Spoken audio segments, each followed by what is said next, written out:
Hello विद्यार्थी मित्रों, nest SPI YouTube channel में आपનું સ્વાગત છે। ધોરણ 8 માં સામાજિક વિજ્ઞાનના પ્રકરણ નંબર 2 માં આજે આપણો બીજો ટોપિક છે। પ્રથમ ટોપિકમાં પૃથ્વીની સંરચના, પૃથ્વીની ઉત્પત્તિ અને પૃથ્વી પરના 4 આવરણો વિશેની વાત સામાન્ય રીતે કરી। મિત્રો, એમાં પ્રથમ આવરણ ઘનાવરણ વિશેની માહિતી પણ આપણે લીધી।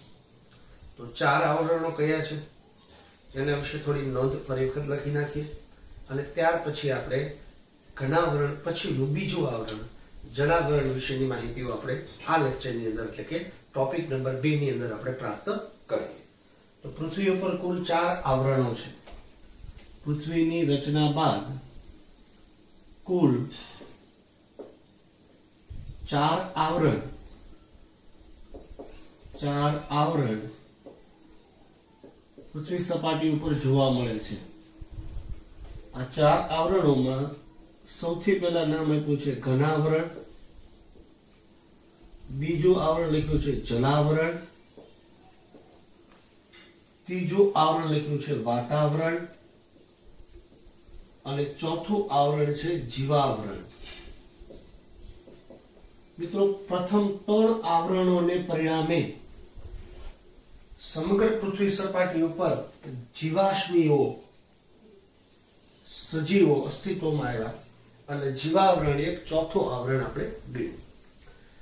સજીવ પ્રજાતિને પોતાનો વૃદ્ધિને વિકાસ કરવા માટે, પોતાની પ્રજાતિને આગળ વધારવા માટે આ 3 આવરણો અથવા 3 આવરણોમાંથી પ્રાપ્ત થતી વસ્તુ આવશ્યક છે।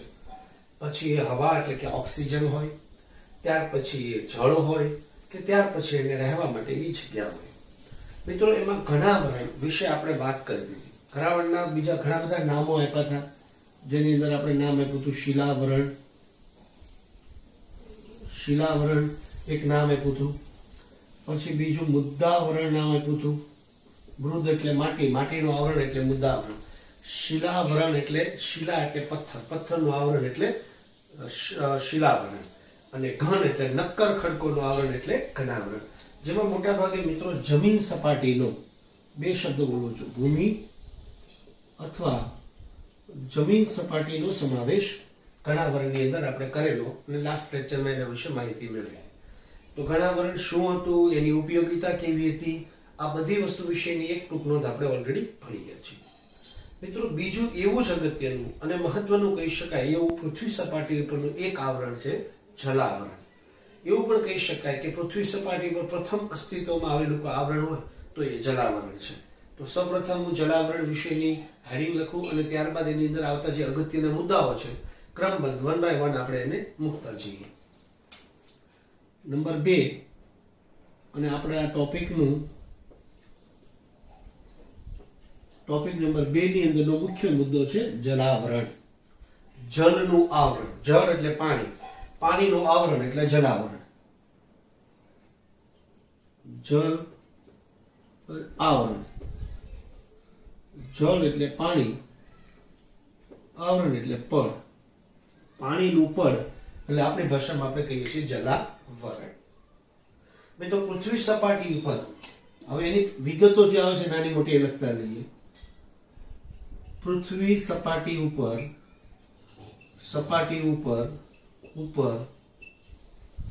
સૌ પ્રથમ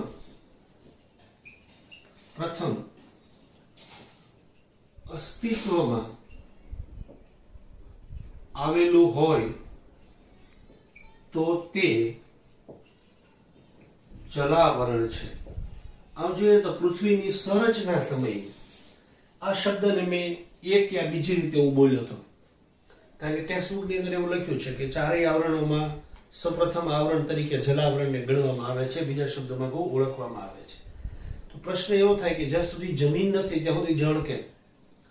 તો એ મુદ્દો જે છે એ વિષયનો છે, પેલા મરઘી કે પેલા ઈંડું, આ પ્રશ્ન જે સામે આવે છે એવો થયો।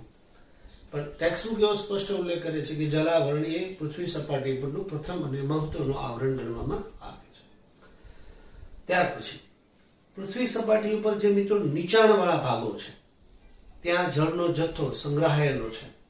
એટલે જળ મોટા માત્રામાં ક્યાં જોવા મળે? તો પૃથ્વીના નીચાણવાળા ભાગોમાં જળનો જથ્થો આપણને જોવા મળે છે અથવા ઉપલબ્ધ થયો છે. પૃથ્વી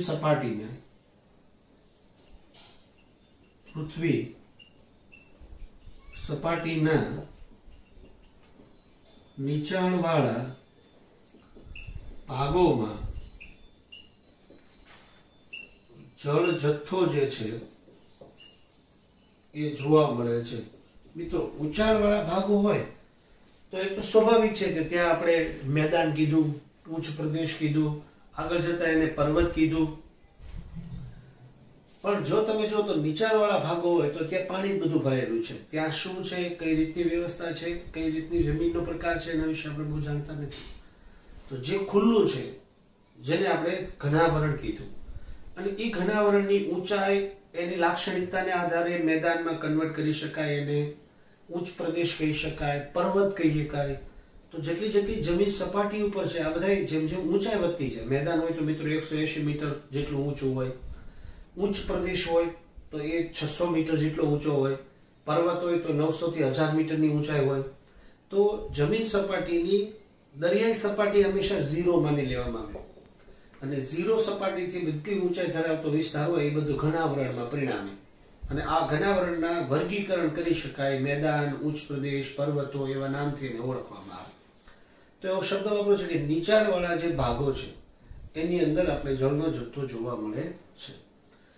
સમગ્ર પૃથ્વી સપાટી ઉપર જળનો જથ્થો એ પૃથ્વી સપાટીના સૌથી વધુ વિસ્તારોમાં ફેલાયેલો જોવા મળે છે અથવા વધુ પ્રમાણમાં જોવા મળે છે. તો પૃથ્વી સપાટીનો કુલ ક્ષેત્રફળ, કુલ વિસ્તાર, એ વિસ્તારમાં સૌથી વધુ જથ્થો કોનો છે તો કે જળાવરણનો છે. તો પૃથ્વી સપાટીના કુલ વિસ્તારના, દુનિયાના કુલ વિસ્તારમાં સૌથી વધુ પ્રમાણ જલાવરણનું છે. કુલ વિસ્તારના 71% ભાગોમાં જળ જે છે એ ફેલાયેલો જોવા મળે છે. દુનિયાના કુલ વિસ્તારના 71% ભાગમાં જળ ફેલાયેલું છે. આ સૌથી મોટો વિસ્તાર જો કોઈ રોકીને બેઠું હોય તો એ છે મહાસાગરો. તો મિત્રો, મહાસાગરોની સંખ્યા ટોટલ 4 હશે પૃથ્વી સપાટી ઉપર. તો કયા કયા જળ સ્ત્રોતો છે, કયા કયા જળ સ્ત્રાવો છે? પૃથ્વી સપાટી ઉપરના બધા પાણીના પડને જળાવરણ તો કીધા, પણ એ પાણીના પડની અંદર વિવિધતા હશે ને, કોઈ એના નામ હશે જે આપણે સરળતા માટે આપ્યા હશે અથવા મૂક્યા હશે. એવા નામોમાં સૌથી પહેલો આવે છે મહાસાગરો. તો પૃથ્વી સપાટી પર મિત્રો મહાસાગરોની સંખ્યા આપણે જોઈએ તો મુખ્ય 4 છે. તો મહાસાગરો પૃથ્વી સપાટી પર ફેલાયેલા જળના જથ્થાઓમાં સૌથી પહેલા આપણે મૂકી શકીએ છીએ મહાસાગરો. તો મિત્રો, મહાસાગરો જે છે એ 4 છે. સૌથી પહેલું મહાસાગર આપણે લઈએ પેસિફિક મહાસાગર. મિત્રો, બીજો લઈએ તો કે હિન્દ મહાસાગર. મિત્રો, ત્રીજો લઈએ એટલાન્ટિક મહાસાગર. મિત્રો, ચોથો લઈએ આર્કટિક મહાસાગર. તો મિત્રો, ટોટલ 4 સાગર થયા: આર્કટિક, એટલાન્ટિક, હિન્દ મહાસાગર અને ત્યાર પછી પેસિફિક મહાસાગર. સૌથી વધુ જળનો જથ્થો આ 4 મહાસાગરોમાં ફેલાયેલો છે, રોકાયેલો છે. ત્યાર પછી મિત્રો ઘણા બધા સ્થાનિક અને ભૂમિ વિસ્તારોમાં ફેલાયેલા જળ સ્ત્રોતો છે, જેને આપણે મહાસાગર સિવાયના નામથી પણ બોલાવીએ છીએ. તો સ્થાનિક જળ સ્ત્રોતોમાં મહાસાગરો થઈ ગયા. ત્યાર પછી આજે સ્થાનિક જળ સ્ત્રોતોમાં, જે આપણે એને અલગ અલગ નામથી બોલાવીએ છીએ, જેને આપણે સમુદ્ર કહીએ. ચલો, સમુદ્ર કહીએ, દાખલા તરીકે ભૂમધ્ય સમુદ્ર. પછી એને ઉપસાગર કહીએ, દાખલા તરીકે અરબ સાગર. ત્યાર પછી એને ખાડી કહીએ તો જેને આપણે બંગાળાની ખાડી. ત્યાર પછી મિત્રો આપણે કોઈક એને અખાત કહીએ, મિત્રો ખંભાતનો અખાત. ત્યાર પછી એને સામુદ્ર ધુની કહીએ, સામુદ્ર ધુની કહીએ તો પાલ્કની સામુદ્ર ધુની, મલ્લાકાની સામુદ્ર ધુની. હવે સામુદ્ર ધુની મિત્રો તમારી માટે નવો શબ્દ છે. બીજા બધા વસ્તુ વિશે તો તમે જાણતા હો છો. સમુદ્ર મહાસાગરો કરતા પ્રમાણમાં નાનો, ઉપસાગરો સાગરોનો એક ભાગ, ખાડી કે જ્યાં જમીનના કોઈ પોપડામાં કે ઊંડાણમાં કે ખાઈમાં કે ખીણમાં કે પછી કોઈ ખાંચમાં પાણી ભરાયેલું હોય તો આપણે એને ખાડી કહીએ. અખાત કોઈ શબ્દ રીતે બોલાય છે. સામુદ્ર ધુની છે એ મિત્રો શબ્દ તમારી માટે 8મા ધોરણમાં સાવ નવો છે. સામુદ્ર ધુની એટલે શું? તો કે બે જમીનના પોપડો હોય, જમીન જે વિસ્તાર હોય, બે જમીનના ભાગો વચ્ચે આવેલો પાતળો પાણીનો પટ્ટો એટલે સમુદ્ર ધુની કહેવાય. મિત્રો આપણે ભારત અને શ્રીલંકા વચ્ચે, હું અહીંયા ભારતનો દક્ષિણ ભાગ બનાવ્યો અને અહીંયા મિત્રો હું બનાવું છું આ શ્રીલંકા. તો ભારત અને શ્રીલંકા વચ્ચે જ્યાં પાણીનો પાતળો પટ્ટો છે,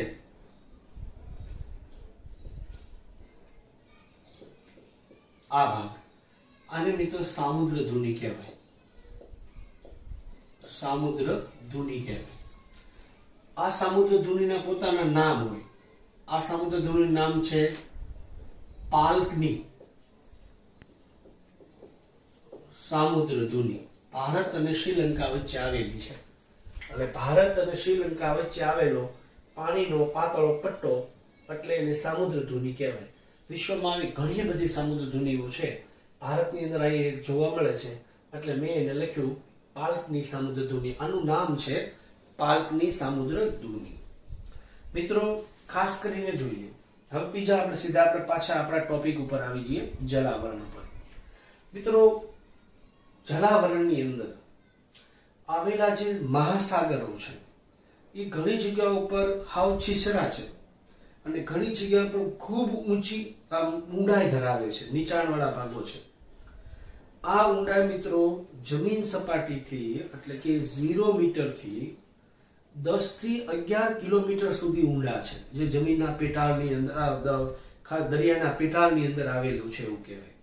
તો એવું કહેવાય કે ઘણી જગ્યાઓ પર જલાવરણની અંદર આવેલા મહાસાગરો ખૂબ જ ઊંડાઈ ધરાવે છે.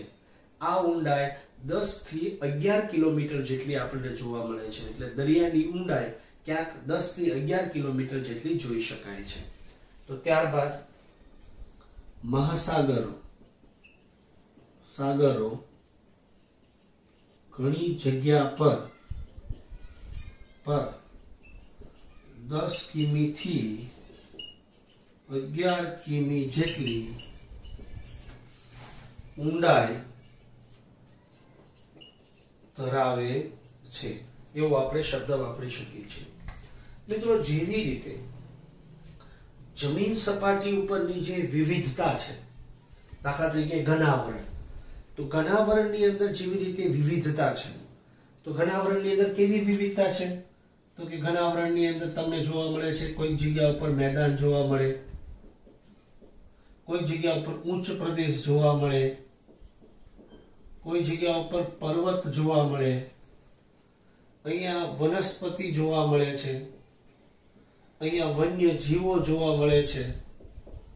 તો બધું વૈવિધ્ય તમને જે રીતે ઘનાવરણમાં જોઈ શકાય છે એવું જ વૈવિધ્ય મિત્રો જલાવરણની અંદર, સમુદ્ર સપાટીની અંદર આપણને જોવા મળે છે. તમે દરિયાના પેટાળમાં જાઓ તો ત્યાં પણ એક ઘનાવરણ જેટલું જ તે વૈવિધ્ય છે એ આપણે જોઈ શકીએ છીએ અથવા આપણે જોવા મળે છે. તો ત્યારબાદ ઘનાવરણ ઉપર આવેલું વૈવિધ્ય આપણને જલાવરણમાં પણ જોવા મળે છે. આ વૈવિધ્યમાં મેદાન, ઉચ્ચ પ્રદેશ, પર્વતો, વનસ્પતિઓ, વન્ય જીવો વગેરેનો સમાવેશ થાય. હવે આપણે વન્ય જીવોની અંદર જળમાં છે તો આપણે નામ શું આવે? જળચર જીવો. તો જીવ સૃષ્ટિ છે એ જેમ જમીન સપાટી ઉપર છે એવી જ રીતે પૃથ્વી જમીનના અંદર પણ છે, પાણીની અંદર પણ છે, સોરી. અને જે પાણીની અંદર રહેલા જીવો છે એને આપણે શું કહીએ છીએ? જળચર જીવો. અને ઘનાવરણની ઉપર રહેલા જીવોને આપણે શું કહીએ છીએ? વન્ય જીવો, એટલે કે જંગલોમાં વસવાટ કરતા જીવો અથવા અન્ય પ્રકારના બધા જીવજંતુનો સમાવેશ મિત્રો થાય છે. તો આ બેઝિક જે છે પહેલી પ્રાઇમરી વાત થઈ જલાવરણ વિશેની, જલાવરણની માહિતીની. હવે મિત્રો આપણે એનાથી થોડા આગળ જઈએ અને આંકડાકીય માહિતી લેવા જઈએ. ખૂબ રસપ્રદ છે, ખૂબ અગત્યની છે. હું થોડીક વસ્તુને ચેકી નાખું છું.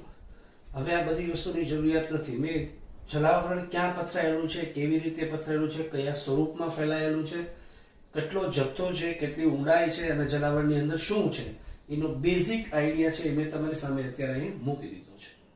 હવે હું ચેકીને જલાવરણ વિશેની એક નવી સારી વિગતો મૂકું છું કે પાણીનું પ્રમાણ કેટલું છે, કયા કયા ક્ષેત્રોમાં કેટલું પ્રમાણ ફેલાયેલું છે અને એની અંદર આપણે પીવાલાયક પાણીની માત્રામાં જોવા જઈએ. તો ત્યાર પછી મિત્રો સમગ્ર પૃથ્વી સપાટી ઉપર જેટલું પાણી છે એ પછી ખારું હોય કે પછી મીઠું હોય, ખારું અને મીઠું એવા કોઈ પાણીનું વર્ગીકરણ આપણે કરતા નથી.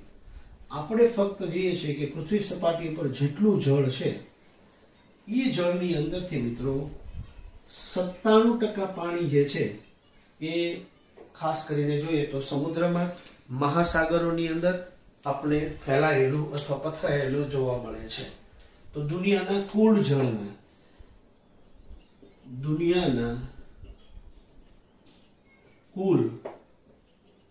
જળના 97% જળ સમુદ્રમાં જોવા મળે છે. તો મિત્રો 97% પાણી તો ક્યાં વહી ગયું? દરિયામાં. આ આખું પાણી કેવું છે? તો કે ખારું પાણી છે. તો એવું કહી શકાય કે કુલ જળમાંથી પૃથ્વી સપાટી ઉપર આવેલા ટોટલ પાણીના જથ્થામાંથી 97% પાણી તો ખારું છે. હવે બાકી રહ્યું મિત્રો 3% ભાગનું પાણી. આ 3% પાણીના ભાગમાંથી પોણા ભાગનું પાણી હિમાલય અને બંને ધ્રુવોમાં બરફના સ્વરૂપમાં એટલે થીજી ગયેલી અવસ્થામાં આપણને જોવા મળે છે. બાકી વધેલા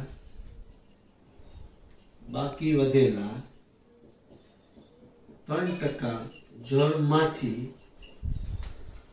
પોણા ભાગનું જળ બંને ધ્રુવો અને હિમાલય ક્ષેત્રમાં બરફના સ્વરૂપમાં જોવા મળે છે. તો મિત્રો આ પાણી મીઠું છે પણ પાણીની અંદર તમે જુઓ એ પાણી કયા સ્વરૂપમાં છે? બરફના સ્વરૂપ. તો મોટા ભાગે એનો ઉપયોગ જે છે એ આપણને થતો નથી એવો આપણે શબ્દ વાપરી શકીએ છીએ. બાકી વધેલું જળ 3% વધ્યું હતું, એનો પોણો ભાગ હતો એ ક્યાં વયો ગયો? ધ્રુવ અને હિમાલયમાં.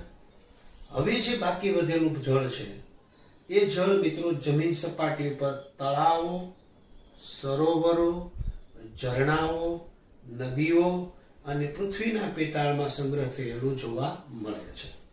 બાકીનું જળ સરોવર, તળાવ, ત્યાર પછી આપણે જોઈએ છીએ ઝરણા, નદીઓ અને જમીનના પેટાળમાં સંગ્રહાયેલું છે. આ જમીનના પેટાળમાં મતલબ કે મિત્રો ભૂતિરાડ, ભૂતિરાડમાં પાણીનો જળનો શું થાય, સંગ્રહ થાય અને એ પાણી આપણે કાઢીએ છીએ બોરવેલ દ્વારા અથવા કુવાઓ દ્વારા. આ પાણીના જથ્થાને આપણે બહાર કાઢીએ છીએ. મિત્રો આ બધા પાણીનો પીવામાં આપણે ઉપયોગ કરીએ છીએ. સરોવરનું, તળાવનું, ઝરણાનું, નદીનું અથવા ભૂમિના પેટાળમાં પડેલું પાણી આ પીવાલાયક મિત્રો પાણી છે, મીઠું પાણી છે. આ પાણીની માત્રા મિત્રો સાવ ઓછી છે.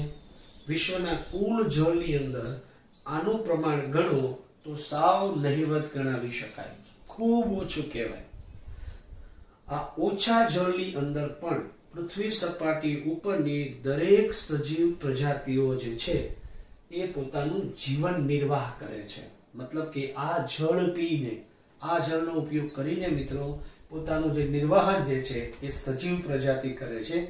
એમાં માણસ પણ આવી ગયા, પ્રાણી પણ આવી ગયા, જીવજંતુ પણ આવી ગયા, કીટકો પણ આવી ગયા કે જે આ પીવાલાયક મીઠા પાણીના ઉપયોગ દ્વારા પોતાનું નિર્વાહ કરે છે એવું કહેવાય. તો આ થઈ ગયો મિત્રો જથ્થાની વાત.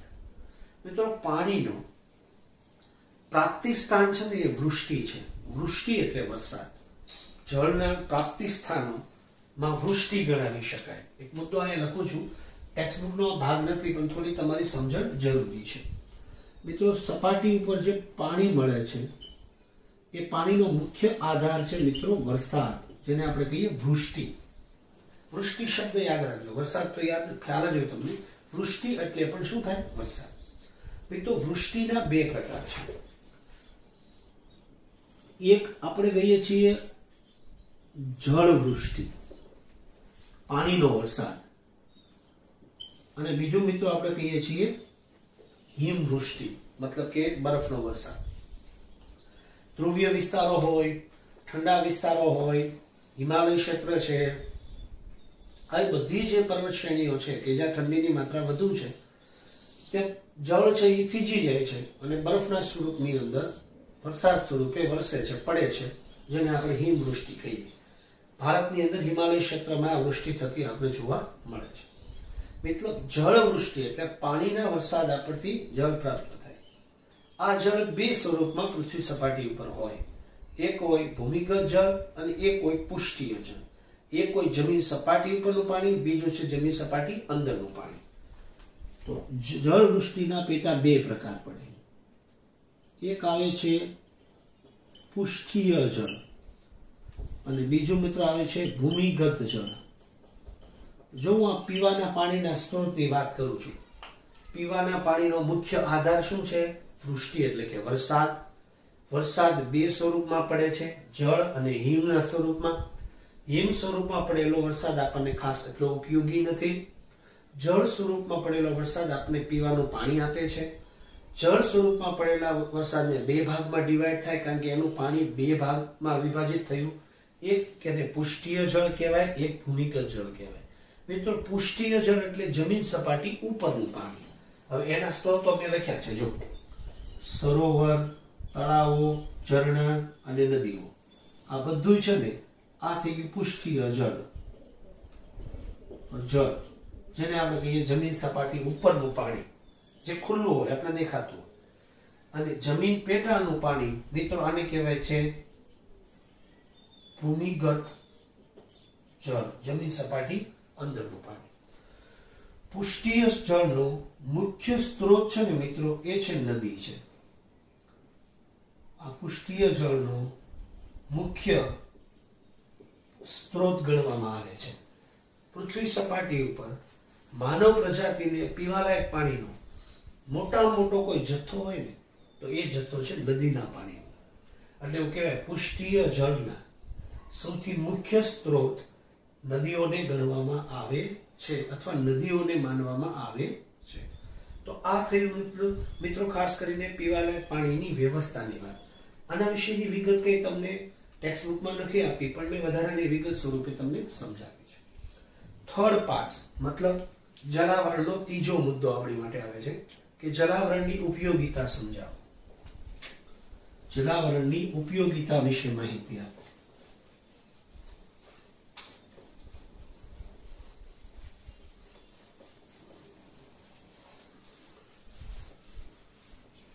જલાવરણની ઉપયોગિતા સમજાવો.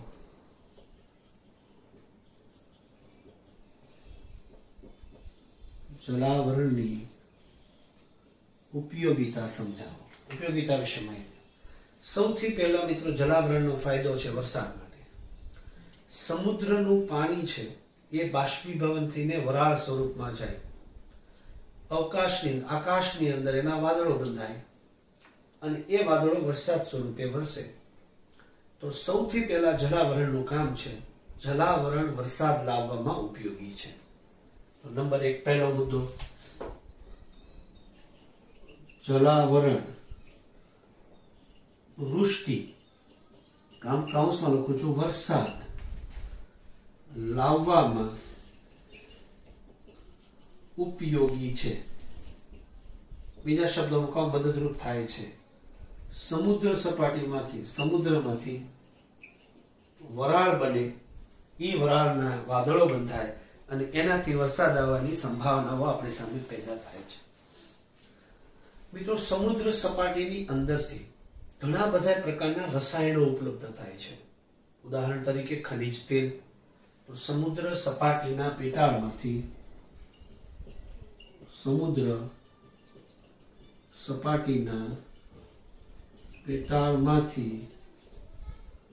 રસાયણો, કૌંસમાં લખું છું, ખનિજ તેલ પ્રાપ્ત થાય છે. ભારતની અંદર મિત્રો આનું ઉત્તમ ઉદાહરણ છે બોમ્બે હાઈ. બોમ્બે હાઈ મિત્રો વિસ્તાર છે જ્યાંથી આપણને ખનિજ તેલ મળે છે. અરબ સાગરની અંદર આવેલો આ વિસ્તાર છે. મુંબઈથી 180 કિલોમીટર દૂર દરિયામાં છે, જ્યાંથી આપણે ખનિજ તેલ કાઢવામાં આવે છે. તો સમુદ્રના પેટાળમાંથી ખનિજ તેલ મળે છે.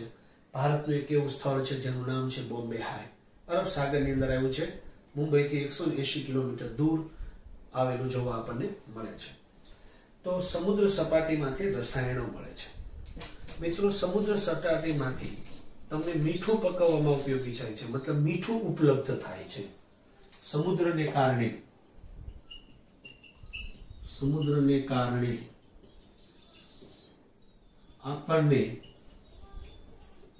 આપણને મીઠું ઉપલબ્ધ થાય છે, બીજા શબ્દોમાં પ્રાપ્ત થાય છે. મિત્રો, સમુદ્રને કારણે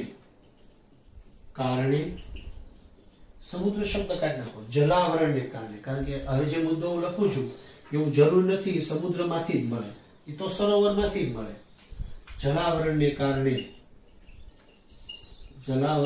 કારણે વિવિધ માછલીની જાતો ઉપલબ્ધ થાય છે. હવે આ માછલી મીઠા પાણીની હોય તો તળાવમાં હોય, સરોવરમાં હોય, એવું કહેવાય. આના કારણે ભારતનો જે મત્સ્ય ઉદ્યોગ છે એ સારા પ્રમાણમાં વિકસ્યો છે. આના કારણે મતલબ મીઠું પકવવાનો ઉદ્યોગ જે છે, મીઠાના ઉદ્યોગ જે છે, મીઠું પકવવાનો જે ઉદ્યોગ છે એ સારા પ્રમાણમાં વિકસ્યો છે. તો જલાવરણે ખનિજ તેલની પ્રાપ્તિ કરાવી, જલાવરણે મીઠો પકવવાનો વ્યવસાય કરાવ્યો, જલાવરણે મત્સ્ય ઉદ્યોગનો વિકાસ કર્યો. જલાવરણ આપણે પીવાલાયક પાણીની સગવડતાઓ જે છે એ આપણે પૂરી પાડે છે. જલાવરણને કારણે અનેક પ્રકારની જળચર જીવોને એના રહેઠાણ તરીકે, એના નિવાસ તરીકે જલાવરણ ઉપયોગી થાય છે. તો વિવિધ પ્રકારની જળચર જીવ સૃષ્ટિ જલાવરણે પૂરી પાડેલી છે. વિવિધ પ્રકારની જળચર જીવ સૃષ્ટિ જલાવરણે પૂરી પાડી છે. ત્યાર પછી જલાવરણ માનવ જાતિ અને વૈવિધ્ય જીવ સૃષ્ટિને જીવન માટે જરૂરી જળ જથ્થો પ્રાપ્ત થાય છે અથવા આપે છે. જો તમામ પ્રકારની વનસ્પતિ ઉગી નીકળતી હોય તો એની પાછળનું કારણ જલાવરણ છે. માનવ પોતે પોતાનો નિર્વાહ કરી શકતો હોય તો એની પાછળનું કારણ જલાવરણ છે. સમગ્ર જે વન્ય જીવ સૃષ્ટિ છે, જમીન સપાટી ઉપરના જે જીવો છે, એનો વિકાસ પણ થઈ શકતો હોય તો એની પાછળનું કારણ જલાવરણ છે. તો જલાવરણ માણસને પીવા માટે પાણી આપે છે. જલાવરણ તમામ પ્રકારની જીવસૃષ્ટિના જીવનને અસ્તિત્વને ટકાવી રાખવા માટે પાણી આપે છે.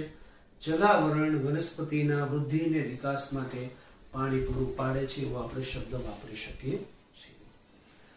મિત્રો, સમુદ્ર સપાટી ઉપર નીકળતા કે ઊભા થતા જે મોજા છે, જેને આપણે ભરતી કહીએ છીએ, સમુદ્રના જે પ્રવાહો છે, એ પ્રવાહોને કારણે પ્રચંડ જળશક્તિ પેદા કરવામાં આપણને ઉપયોગી થાય છે. તો સમુદ્રની ભરતી, મોજા અને પ્રવાહને કારણે જળ શક્તિ પ્રાપ્ત થાય છે અને જેના પરિણામે મિત્રો આપણે વિદ્યુત પેદા કરીએ છીએ, જેને આપણે ભરતી ઉર્જા કહેવાય. શબ્દ લખું છું અહીંયા, ઉર્જાનો એક પ્રકાર આપું છું, ભરતી ઉર્જા. ભરતી ઉર્જા જે છે એ આપણને પ્રાપ્ત થાય છે, એવો આપણે શબ્દ મૂકી શકીએ છીએ. છેલ્લો મિત્ર આપણી સામે આવે છે, જલાવરણ જળમાર્ગ તરીકે ઉપયોગી છે. તમે પહેલા ચેપ્ટરમાં ભણ્યા કે આપણે વાસ્કો ડી ગામાએ નવો જળમાર્ગ શોધ્યો. તો ખાસ કરીને જોઈએ તો યુરોપમાંથી ભારત આવવા માટે ઉપયોગી થયો આપણે દરિયાઈ માર્ગ, મતલબ જળ. પછી સમય જતા આપણે એમાં ફેરફાર કર્યો અને સુએજ નહેર બનાવી. તો એ નહેર ક્યાં બનાવી? ભૂમધ્ય મહાસાગરને જોડીને. તો આ નહેર પણ જળના કારણે જળ હેતુથી નિર્માણ થઈ, પરિવહન માટે નિર્માણ થઈ. તો મિત્રો, જલાવરણ એક દેશથી બીજા દેશ, એક ખંડથી બીજા ખંડની અંદર જવા માટે ખૂબ ઝડપી અને સરળ માર્ગ ગણાવી શકાય છે. સૌથી વધુ સુવિધાજનક માર્ગ તરીકે એને ઓળખી શકાય. જે દેશોમાં મિત્રો જમીન સપાટી છે, એક દેશથી બીજા દેશમાં જમીન સપાટી જોડાયેલી છે, ત્યાં તમે જમીન માર્ગો બનાવી શકો. મતલબ કે રેલવે છે, બસ છે, જેવી સગવડતાઓ તમે પેદા કરી શકો.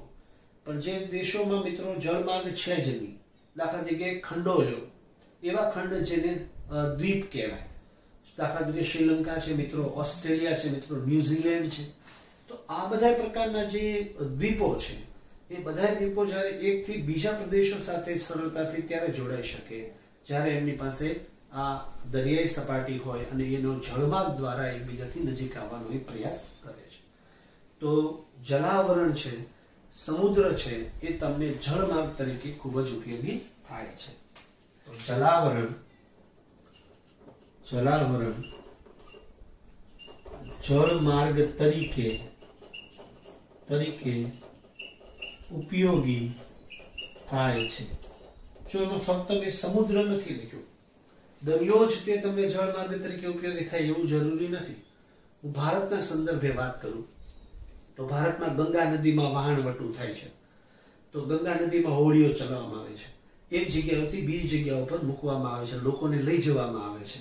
તો એ થઈ ગયું જળમાર્ગ થયું. મિત્રો, બ્રહ્મપુત્ર નદીમાં અસમની અંદર પણ જળમાર્ગ છે, જેની અંદર વહાણવટું થાય છે.